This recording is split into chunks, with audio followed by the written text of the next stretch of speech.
So hello friends, Kuyan here, and today man, I'm just like feeling a little bit low because all I'm gonna say is I hate school. Basically, there's like a lot of projects that's been bogging on my mind and just slowing down all of my work. But hopefully, whenever I try to get through this, like making videos, hopefully I can like finish this more early on, man. So this video is going to be very unique. I would love to see like what are like crimes that the US just like committed. So without further ado, friends, hopefully you can leave a subscribe to my YouTube channel. That's all to hopefully support all of my contents in the future. So without further ado, friends, thank you for all your support. So let's get right into it.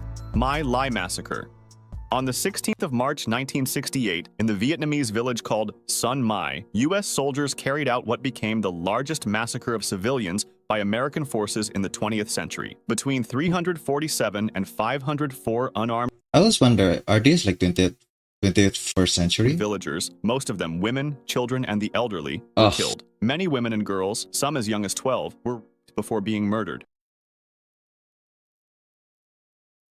Man, that's just fucking heartbreaking. Bodies were mutilated, homes were burned, and livestock was slaughtered. Witnesses described women using their bodies to shield children, only for soldiers to fire into them. One ditch alone held more than 70 dead. Then, platoons went hut to hut, killing entire families, bayoneting the wounded, and throwing grenades. Soldiers later testified that their orders had been to destroy everything, leave nothing, and treat anyone still there as the enemy. It's kind of interesting. There's actually a psychological experiment to this. Like, you actually more likely to do bad stuff because you're just ordered to do so. One soldier intentionally shot himself in the foot to avoid taking part. A few, like Michael Bernhardt, refused to kill and later helped expose what happened. The massacre might have been even worse if not for Warrant Officer Hugh Thompson Jr. and his helicopter crew. Flying low over the village, they saw women and children being slaughtered, and at one point, Thompson landed between U.S. soldiers and terrified civilians, ordering his own gunners to fire on Americans if they kept killing. He personally evacuated survivors by helicopter, saving dozens. At first, the massacre was reported as a great victory, claiming that 128 Viet Cong were killed, and the unit was congratulated. Officers up the chain of command worked to hide the truth, but later on, when veterans like Ronald Ridenhour spoke out and journalist Seymour Hersh investigated, the world learned the real story. When photographs surfaced showing women, children, and babies piled in ditches, what happened could no longer be denied. In the end, 26 soldiers were charged, but only one, Lieutenant Calley, was convicted. He was found guilty of murdering 22 villagers. That is so bullshit, man. Like, I don't know what's happening with the US, like, law, because they don't convict their own, like, even military, some even, like, police officers. I don't know why that is. I don't know, like, what, they should, like, try to make a law against that. Because at least in that case, some soldiers or I guess some policemen should have, like, some consequences at least. Villagers and sentenced to life in prison, but he served 3.5 years under house arrest after President Nixon intervened. Medina, accused of giving the orders, was acquitted. Most others escaped punishment. Survivors, many of them children at the time, carried the trauma for decades. One recalled, "Everyone in my family was killed. They threw me into a ditch full of dead bodies. I was covered with blood and brains." Haditha Massacre. On the morning of November 19, 2005, in the Iraqi town of Haditha, a roadside bomb tore through a U.S. Marine convoy. The explosion killed a Marine instantly and left 2 other Marines badly wounded. Within hours, that turned into one of the darkest chapters of the Iraq War. The Marines shot 5 unarmed men who had been ordered out of their taxi, killing them on the spot. Then, they entered nearby houses. Inside were families with grandparents, parents, and children as young as 1 year old. Nonetheless, 19 civilians were killed in their homes, most shot at close range in the chest or head. By the end of the day, it's kind of interesting, like, there's a saying of that. I think that's called the Mozambique. I don't know, it's called the Mozambique thing, like, where you shot 2 bullets in the chest and 1 in the head. It's actually a very interesting method. 25 unarmed civilians were dead, with the youngest victim being just 3 years old. The Marine Corps' first official story was false. They claimed that 15 civilians had been killed by the roadside bomb and that 8 insurgents died in a firefight afterward. However, an Iraqi human rights worker filmed the aftermath: bullet holes in walls, bloodstains on floors, and bodies of women and children with gunshot wounds. A Time magazine reporter then began investigating and found that doctors at the local hospital... Kind of cool, like, only in America you can commit crimes and then still get investigated and, like, reveal all of those, like, crimes that has been committed. Like, some of the world, you're a journalist trying to reveal that, you probably die before you can tell the truth. Kind of crazy that only in America, I guess, You can speak the truth. hospital confirmed that none of the bodies showed bomb injuries, but close-range gunshot wounds. A 9-year-old girl who survived said she saw her grandfather shot first in the chest and then in the head, followed by her grandmother. Investigations stretched on for years, and at first, 8 Marines were charged, but case after case collapsed. Some Marines received immunity in exchange for testimony, while others had their charges dropped. By 2008, nearly all charges were gone, and the only Marine punished was Vuteric. He admitted to negligent dereliction of duty, lost rank and pay, but avoided jail. For many Iraqis, this outcome was unbearable, as families who had lost multiple... See, this is so frustrating. Like, why aren't they just like imprisoned by this? They kind of like violated Geneva Convention from this. It would be very interesting if they are charged from another country, like not in American soil. You know what I mean, friends? Because if they violated this, human right, they should be like convicted in the Hague. I think. Relatives in one morning saw 6 years of U.S. military prosecution end without a single Marine imprisoned. Survivors called it. I think the most painful thing is really, when the villain always get away from all this like atrocities. It's just disgusting. An assault on humanity. Lawyers for the victims urged international courts to take up the case. Meanwhile, the U.S. military paid $38,000 in compensation to some families. Damn. Samar campaign. That's like an insult almost. Kill everyone over the age of 10. Those were the words of General Jacob H. Smith. Wait, Samar? Samar Leyte in the Philippines? Wait, America just invaded the Philippines? During the Philippine-American War in what became known as the Pacification of Samar. His order did not apply only to armed enemy fighters, but to everyone, as he wanted to turn the island into, in his own words, a howling wilderness. The situation... That sent chills in my bones, man. That's... Oof.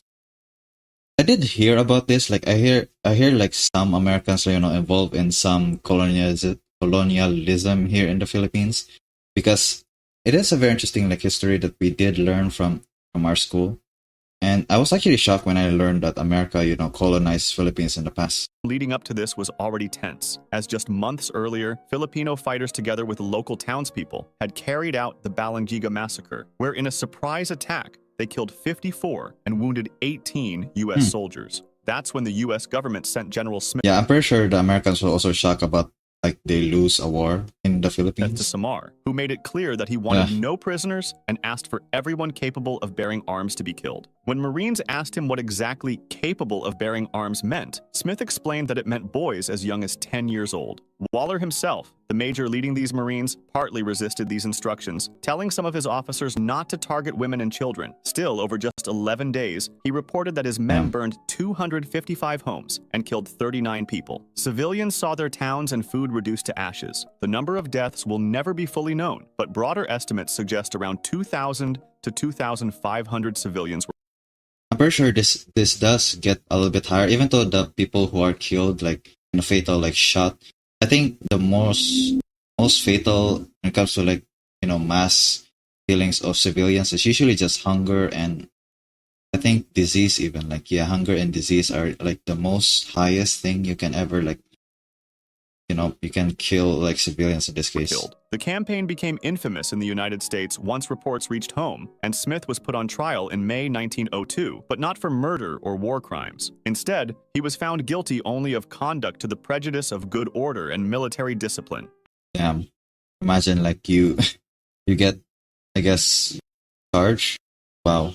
That's so frustrating, a minor man. Charge. His punishment was just a formal reprimand. To calm public anger, he was quietly forced into retirement. Waller himself was also later put on trial for ordering the execution of Filipino porters, but he was acquitted. Nisor Square Massacre. This one was... I always wonder, like, if there are some killings in the past, this is before the Geneva Convention was made. Like, it's kind of very interesting. Like there are, like, before all of those, like, laws, it's kind of interesting, like how do they even like imprison this military that has been doing this like atrocities? I mean, like nothing would ever change, like some of this like people just live their lives, unfortunately, just like massacre or like violating other people. It's just disgusting. different from the others. It happened without warning, and not by the regular U.S. Army, but by a private contractor known as Blackwater, which made it even more controversial. On a normal morning in September 2007, a Blackwater convoy drove into Nisaur Square in Baghdad to clear a route for U.S. officials. Moments later, though, opened fire on Iraqi civilians. 17 people were killed and 20 more were wounded. Some were shot while still sitting in their cars. For example, witnesses described one small Kia with a mother and her adult son inside. Ugh, The son damn. was shot in the head, and the car kept moving Ugh. forward and was riddled with more bullets before a grenade set it on fire. Blackwater claimed the convoy had been ambushed and that the That seems a little bit too much, man. Like, calm down. guards fired in self-defense, but the Iraqi government called it an unprovoked attack. The State Department admitted that innocent people had been killed, and Iraq suspended Blackwater's license to operate in its territory and demanded accountability. Several investigations began, and a U.S. military report supported Iraq's version of events, saying Blackwater was at fault. The FBI concluded that at least 14 of the 17 people killed had been shot without It's kind of interesting. Like in this case, that like America, whenever their own soldiers, it's like we're not gonna, we didn't do this. But when it comes to like a private company, it's like, hey guys, we support you. They did it. Okay. justification. Some Blackwater guards themselves told investigators that the shooting was wrong. One guard even kept firing after others shouted for him to stop, until another contractor aimed his weapon at him to force him to stand down. The massacre raised questions about the role of private military contractors, and Iraq demanded punishment for Blackwater and pressed for compensation. In the U.S., the House passed a bill to bring contractors under U.S. criminal law in war zones, though the Senate did not vote on it. Then, the State Department told Blackwater its security contract would not be renewed, and years later, the case reached U.S. courts. In 2014, 4 Blackwater guards were convicted in federal court. One of them Nice.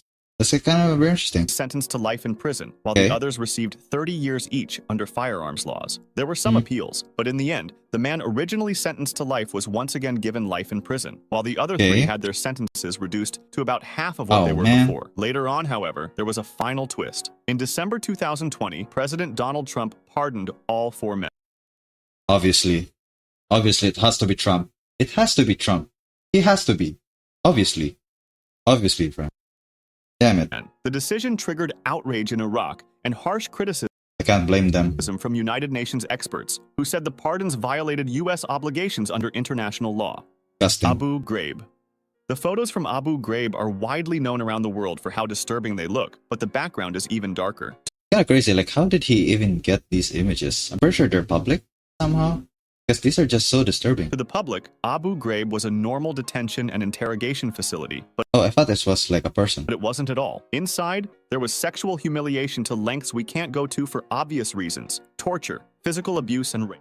There was even the killing of Manadel al-Jamadi, whose body was packed in ice and later photographed with soldiers posing beside it. The shock was immediate and worldwide, so the Bush administration answered quickly, saying that these were isolated acts by a few rogue soldiers. However, organizations like the Red Cross, Amnesty International, and Human Rights Watch said the opposite, claiming this was part of a larger pattern across U.S. prisons in Iraq, Afghanistan, and Guantanamo. The Red Cross also interesting. reported that most Abu Ghraib detainees were civilians with no connection to armed groups. Then, internal documents showed how they were given approval for what were called enhanced Kind of make my skin crawl and like my spine, even like getting goosebumps in my skin right now. interrogation Oof. techniques. These documents would be later known as the torture memos, for reasons you can imagine. They argued that Damn. the Geneva Conventions didn't apply overseas and didn't classify the detainees as prisoners of war, which allowed them to hold people longer without charges and deny them the rights normally given to prisoners of war. Other orders showed Lieutenant General Ricardo Sanchez authorizing the use of dogs, extreme heat and cold, reversed sleep cycles, and sensory deprivation. Inside the cells, prisoners were stripped naked and forced into humiliating poses, threatened with dogs, beaten, shackled in painful positions, deprived of sleep and warmth, and forced into sexual acts. Taguba recorded one prisoner sodomized with a chemical light. Detainees spoke of acid poured on their skin, being dragged by ropes tied to their genitals, and being mocked. Manadel al-Jamadi, whose death was ruled a homicide, never led to any criminal charges. At the same time, 36 detainees died in insurgent mortar attacks on the prison, which critics said violated the Geneva rule that prisoners should not be kept in active combat zones. In 2006, the Supreme Court ruled that the Geneva Conventions did apply, and 17 soldiers Thank and you. officers were removed, while 11 were court-martialed. The punishments varied. One guy got 10 years, some 3, and others shorter sentences, or even What? just reprimands or demotions. External Wait, contract. where? What? This should be like this severe because this is just like torture. This shouldn't be allowed. In what country is this? Such as the company CACI Premier Technology, also came under scrutiny. Pretty recently, in 2024, a jury found them liable for conspiring with military police to soften up prisoners through abuse, awarding 3 former detainees $42 million in damages. Jurors concluded that CACI interrogators facilitated mistreatment even if they did not personally carry it out. Yeah, Operation Speedy but at least in that case, they are like punished, well, to a lesser degree. But at least there's also a company like really get hammered by Express. that. This was one of the most brutal and controversial U.S. campaigns of the Vietnam War. You can get an idea of what really happened when you hear that the Army reported about 11,000 enemy killed, but recovered only 750 weapons from the dead. Operation Speedy Express, carried out from December 1968 to May 1969, and run under Major General Julian Ewell, had the official goal of destroying Viet Cong bases, cutting supply lines, and It's also like one of the very hard war from America because they don't know like which are civilian, which are not, where to even find your enemy because there's like hiding in the jungles, and even going through the jungle is very hard to detect them where they are. Like a very interesting war where the Vietnamese like won against the Americans. Reestablishing But it's also kind of interesting because they also like get defeated, but in the mountains or in Afghanistan. U.S. control over a region considered a stronghold of the Viet Cong, the Mekong Delta. On paper, the operation looked like an This is very interesting. Like there's a lot of like enemies in the Mekong Delta, like very south from where Vietnam is, from like North Vietnam. But it's interesting like how majority of the enemies are like part of them are like in the south. overwhelming success, considering that just 242 American soldiers died, while the enemy lost 11,000. With a ratio of 45-1, it looked like a decisive victory, but the numbers hid something darker. The fact that only about 750 weapons were recovered means that thousands of those killed were probably unarmed civilians. Probably all of those guns are not used. I'm pretty sure they're just like supplies even. The Army's own Inspector General later estimated that between 5,000 and 7,000 civilians. And I think probably the casualties here from the civilian side is probably much worse. As I said, disease and like hunger are more likely to get accounted from that, and unfortunately never counted. Were killed during the operation. The campaign relied on overwhelming firepower, like helicopter gunships, artillery barrages, and fighter bomber strikes, in a heavily crowded region with civilians. This basically turned entire areas into free fire zones. David Hackworth, a highly decorated battalion commander, admitted openly, a lot of innocent Vietnamese civilians got slaughtered because of the Yule Hunt drive to have the highest body count in the land. Survivors and witnesses described whole villages wiped out, with civilians getting shot from the air as they tried to run. A Viet Cong commander later explained, most of the people killed were civilians, because civilians would run. We soldiers held our positions. Reports of atrocities began to surface in 1969, but they were overshadowed by the My Lai massacre, which we've just talked about. In 1972, Newsweek published an investigation by Kevin Buckley and Alexander Shimkin called Pacification's Deadly Price. They had interviewed villagers and studied hospital records. In one provincial hospital, they found that 3/4 of the civilian wounds treated came from U.S. firepower, not Viet Cong attacks. Their conclusion was that thousands of civilians had been killed during Speedy Express. I kind of like ever wonder, like, and I don't know like which side I'm on, but I'm pretty sure the side we're on is not American in this one. No Gun Ri Massacre.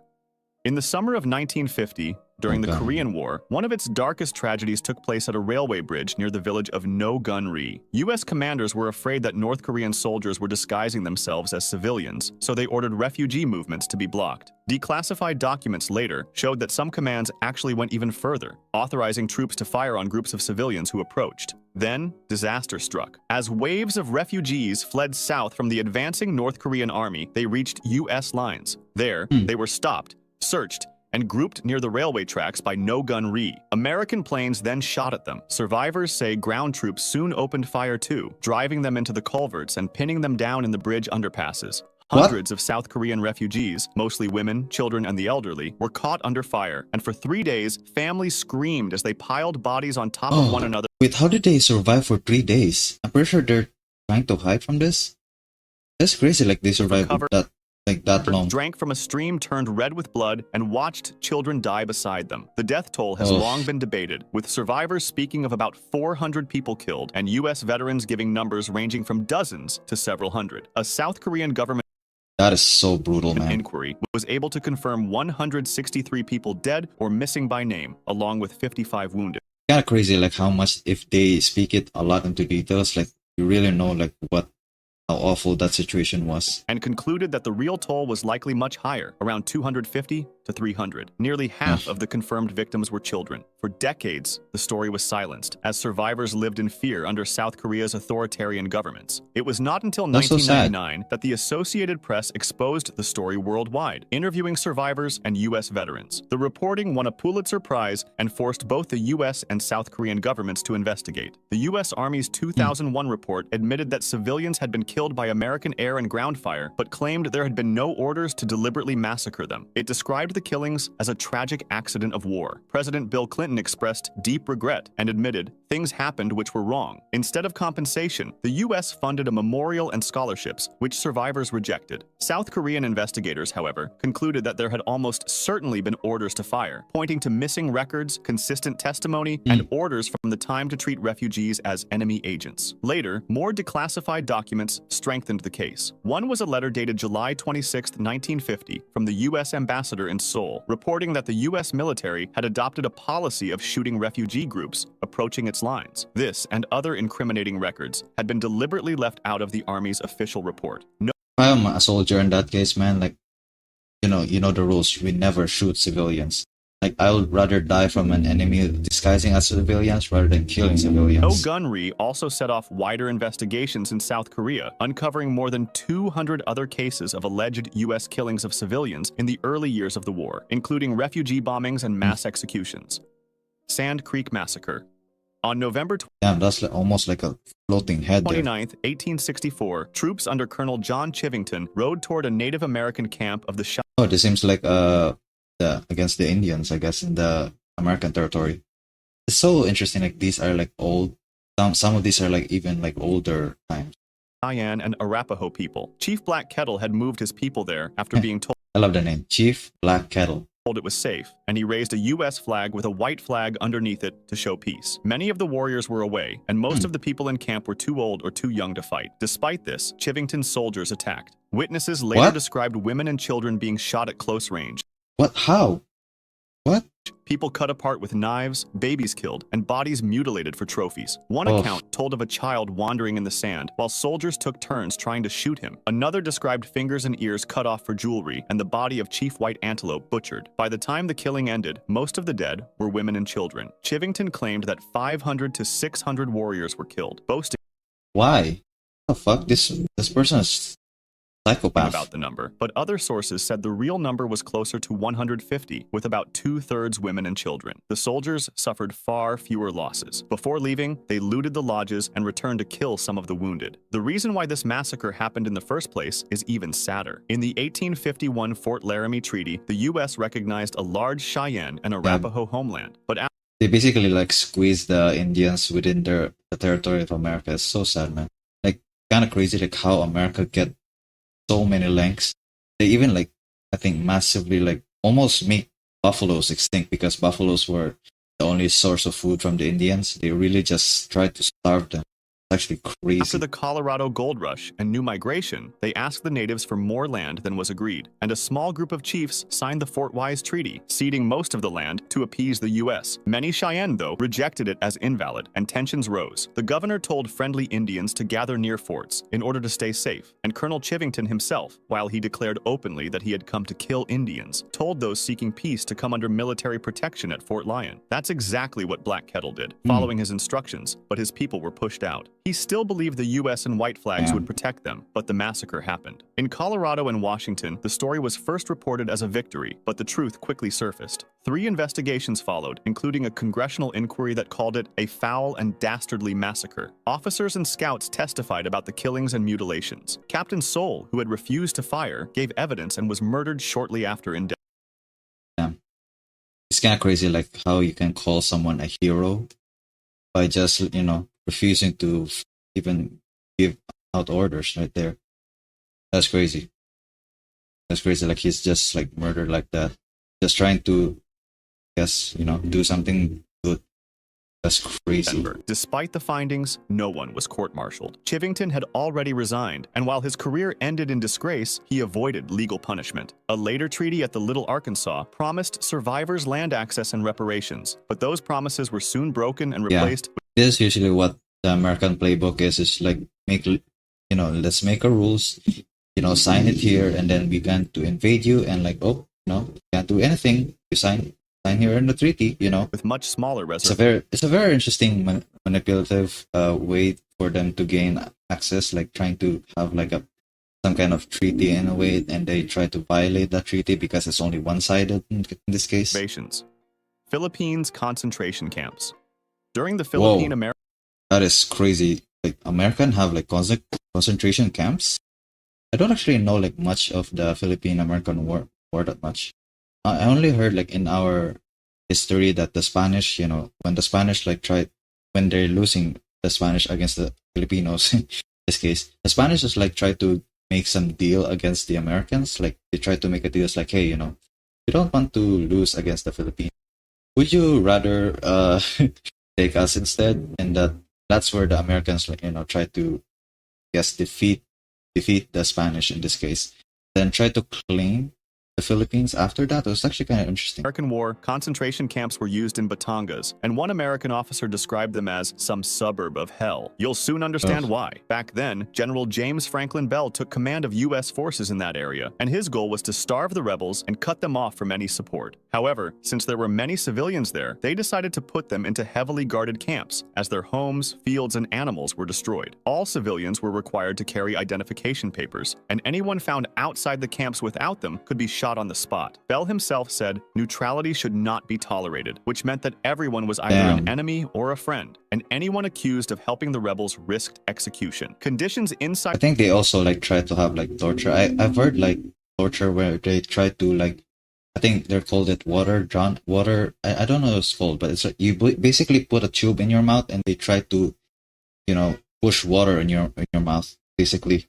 And sometimes they even like put salt water on it so that you can just like drown, and like the very salty nature of the water is just like too much for you. The camps were catastrophic. Crazy. People were packed together in crowded spaces with poor sanitation, which made diseases spread quickly. Cholera, smallpox, it's usually the disease and the hunger is like the main cause of death. Beriberi and even bubonic plague killed. I don't know what beriberi is. Like I'm not familiar with that. The rest is like smallpox, bubonic plague. I'm kind of familiar, but beriberi, I'm not familiar to that disease. Thousands. Food was also scarce, and some soldiers described groups of men being forced to dig their own graves before being executed, with the excuse that keeping them alive would take food away from U.S. troops. Torture was also performed, such as waterboarding. The death toll was incredible. Between January and April 1902, 8,350 people died in the camps. In some camps, as many as 1 out of every 5 prisoners died. To calm public anger in the United States, the Army's top public relations officer tried to defend the camps. He claimed they were meant to protect friendly natives, feed them, and teach them better hygiene. However, this claim collapsed when reports from inside the camp surfaced, with letters... It's very like happy and rainbows until you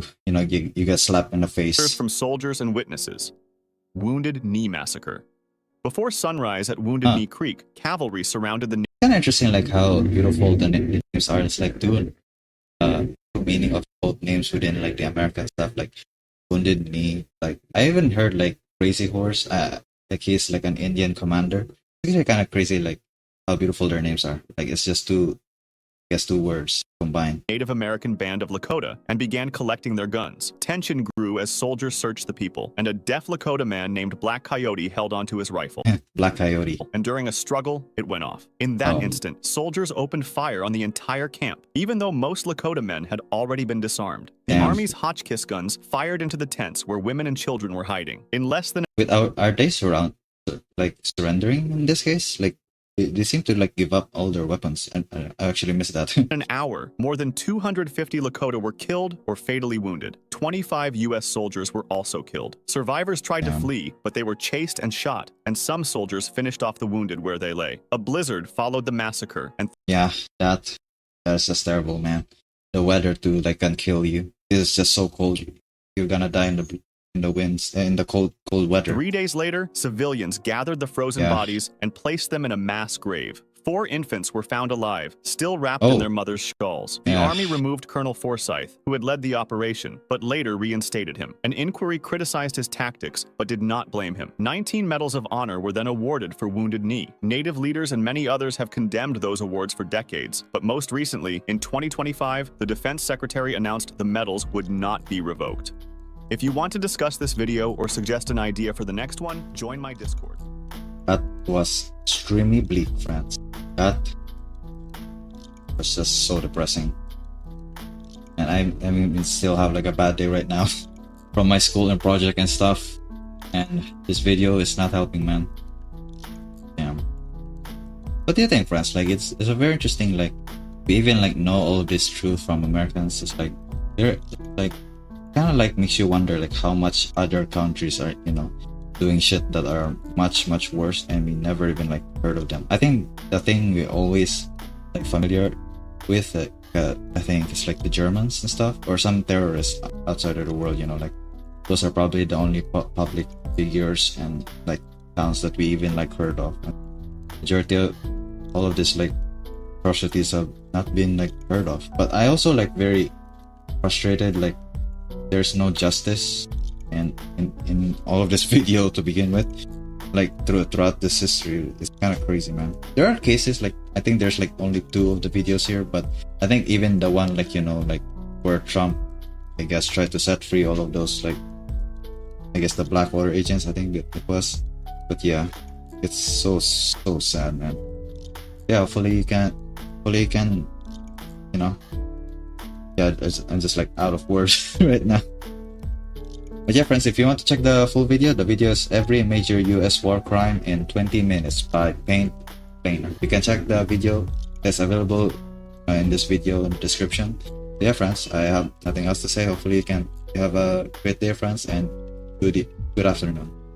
So say good afternoon, friends.